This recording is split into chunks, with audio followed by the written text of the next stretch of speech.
It seems right now nothing divides opinion like multiculturalism. Our government insists it's working here, a shining example for the rest of the world. But in some countries, like Britain and Germany, they've declared multiculturalism a failure, a disastrous social policy that's torn communities apart. But let's be frank here. This debate isn't so much about race as religion and a fear of one in particular, Islam. Whenever I go out of the house, I wear this, just because I know the threat's real. It's not a joke. I know they're serious. I know there's killers within their religion. I know how seriously they take it. Tommy Robinson is ready to fight for Queen and country. This is bulletproof, yeah, bulletproof, stab-proof. To defend the British way of life against an invasion he says has already begun. The spread of Islamic extremism. It's a cause he's prepared to die for. There's no retreat, no surrender, and people aren't willing to surrender now, or willing to submit. We're not being beaten into silence. As the head of a far-right organisation called the English Defence League, Tommy dares to shout what others fear to say out loud. We are reintroducing patriotism. That multiculturalism has provided the perfect cover for Islamic extremists to infiltrate Britain and plot their deadly attacks against democracy. All we're doing is telling you how we feel, we're telling you what we see, we're telling you what's happening to our country. We're living side by side with terrorists, Islamists, people who want to completely obliterate our way of life and our culture and converge this country into an Islamic state. They're here. What is this area, Tommy? This is an Islamic ghetto. There's 19 mosques in this area. To prove his point, Robinson took me on a tour of his hometown of Luton, an hour out of London. I see a poster up ahead there, the Quran. The Quran in English. Once a stronghold of the English working class, it's now home to one of the UK's biggest Muslim communities, and was the launching point for London's 2005 bombings. So terrorism, you're saying terrorism comes out of this area? Terrorism, this is terrorist area. This is the hotbed, this is the heartmill in Islam. This is where the 7/7 bombers, they boarded a train in Luton. It's little wonder Robinson has been condemned by many as a racist and a thug. But his English Defence League has now spread to almost every city in Britain.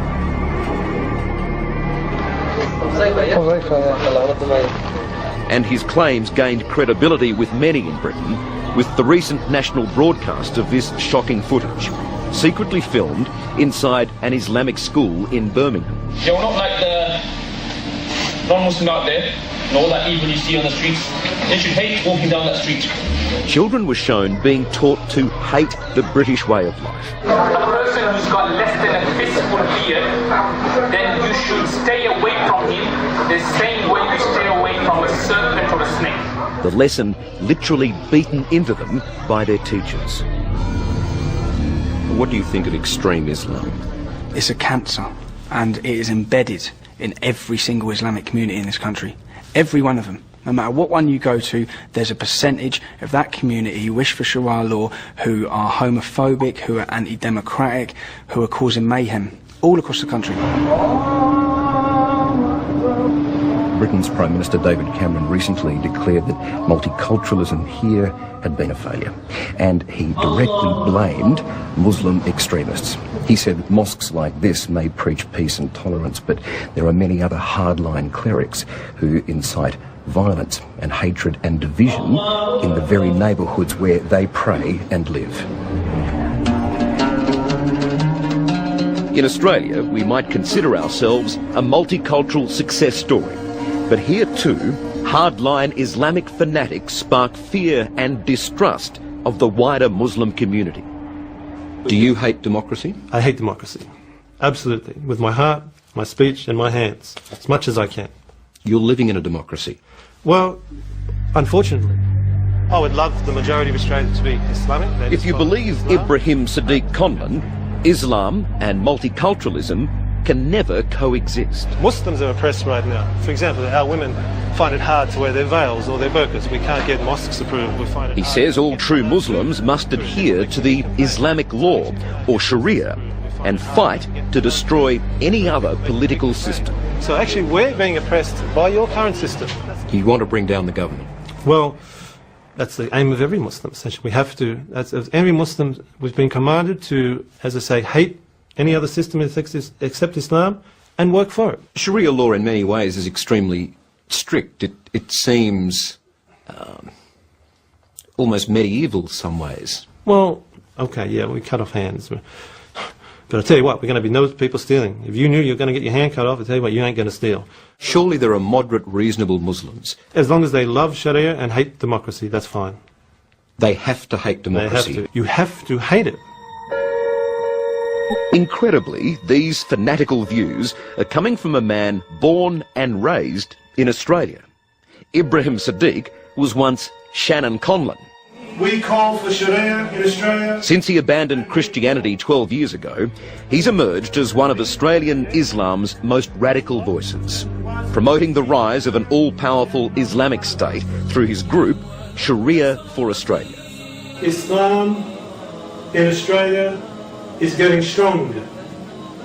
That indeed the awakening is occurring.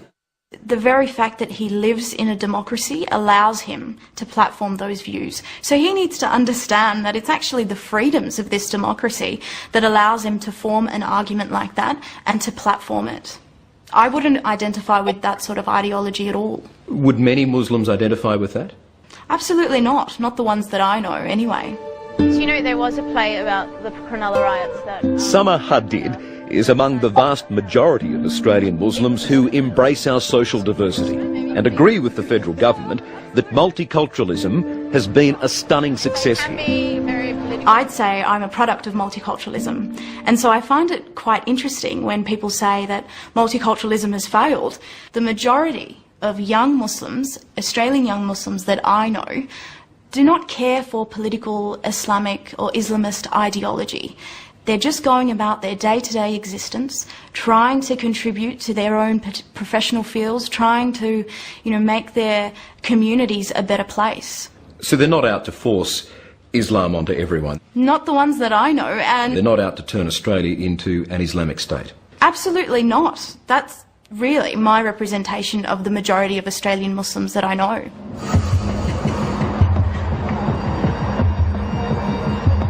But here in Britain, large numbers of Muslims make no secret of the fact that an Islamic state is their ultimate goal.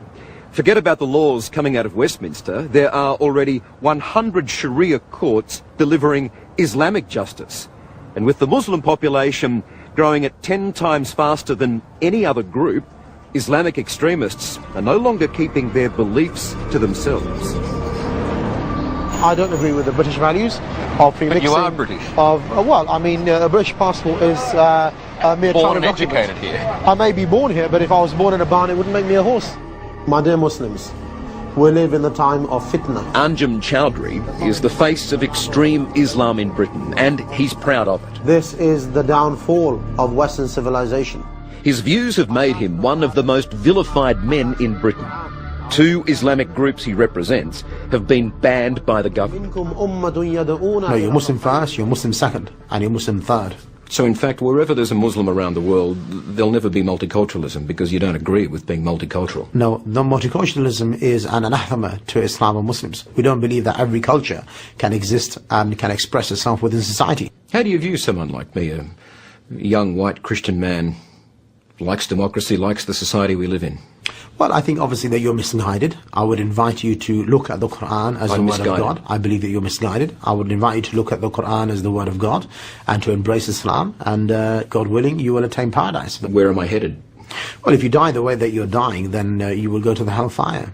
It is a ticking time bomb. That's exactly what it is. If it continues like it is, do you think there'll only be more Anjem Chowdhurys? There's going to be 100,000 Anjem Chowdhurys. We need Middle England to listen, to hear our voices, to help us with the struggle that we're living in. There's no doubt Tommy Robinson's English Defence League is a growing protest force in Britain. They want us to follow Sharia law, so it's a big, big problem in this country. And tonight, in London's Fleet Street, we discover they're not just ranting hooligans. The country's comfortable middle class are signing up.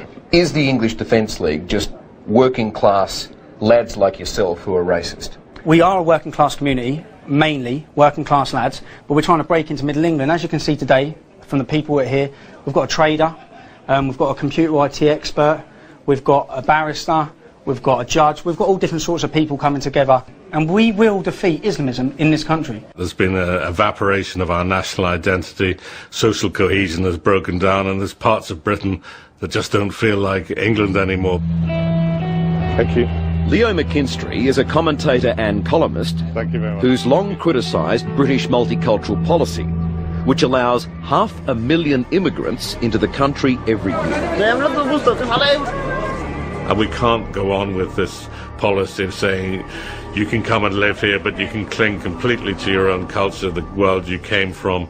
You can still treat women badly. You can have Sharia law. That's no way to build a harmonious society. I think if things were left the way they were and nothing changes, you're probably five years away from having English lads wanting to blow themselves up, because people are so angry about what's going on, so angry and so feel under threat and a complete oppression to do with Islam. While they plot a new cultural course in Britain and deal with extremists on both sides, our government has taken a stand, declaring new support for multiculturalism. Who has mums and dads or grandparents from other countries? Immigration Minister Chris Bowen took me to Marion Public School in Sydney, where 90% of the students are from migrant families, but all proudly Australian. Who else knows what multiculturalism is? All different cultures that get together and it doesn't matter what they are, like it means, they're still mates, like they're still friends. Multiculturalism in Australia has been a very, very good thing, particularly when you see what's happening around the world. You see debates in Germany, in Great Britain, and France, and we just got to remind ourselves in Australia, multiculturalism has been an outstanding success. We've got it right. Other countries in the world struggle with it. We get it right. You know, being Australian essentially, as we've pretty much said, centres around evils, drinking, culture, partying, freedom of nothingness, atheism. So if they want that, I say, fear Allah. You know, fear Allah. Come back to Islam before it's too late. You can never stop Islam. You will never ever stop it. But if anything needs to stop, perhaps it's the extreme rhetoric, the hard line, the fundamental views that so quickly confuse the debate on multiculturalism.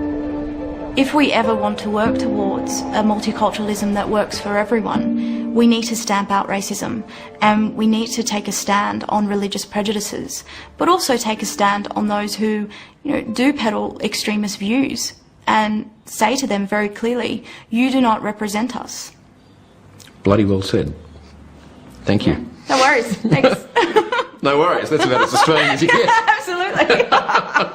And they call me un-Australian, really. Come on. Yeah.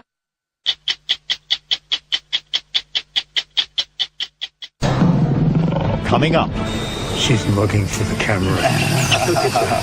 You're picking up a magic that you cannot capture with a normal camera. That's next on 60 Minutes. He's turned this car yard into a graveyard. It's a foot! Meet the killer who